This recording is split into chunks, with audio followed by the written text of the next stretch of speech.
اسحاق اخرس۔ ان جھوٹے نبیوں کی فہرست میں شمالی افریقہ کا اسحاق اخرس بھی شامل تھا۔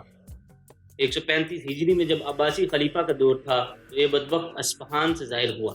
اس نے تمام آسمانی کتابوں کا مطالعہ کیا اور شعبدہ بازی میں مہارت حاصل کرنے کے بعد ایک عربی مدرسہ میں قیام پذیر ہو گیا۔ 10 برس تک اس نے گونگا ہونے کا ڈرامہ رچایا، یہاں تک کہ اس کا لقب ہی اخرس یعنی گونگا پڑ گیا۔ 10 برس کی صبر آزما مدت کے بعد اس کذاب نے نبوت کا دعویٰ کر دیا۔ جن لوگوں کا دل نور ایمان سے منور تھا اور جن کو ہر عمل شریعت کی کسوٹی میں پرکھنا آتا تھا، انہوں نے لوگوں کو بہت سمجھایا کہ اسحاق اخرس کوئی نبی یا ولی نہیں بلکہ جھوٹا، کذاب، شعبدہ باز اور رہزن دین و ایمان ہے۔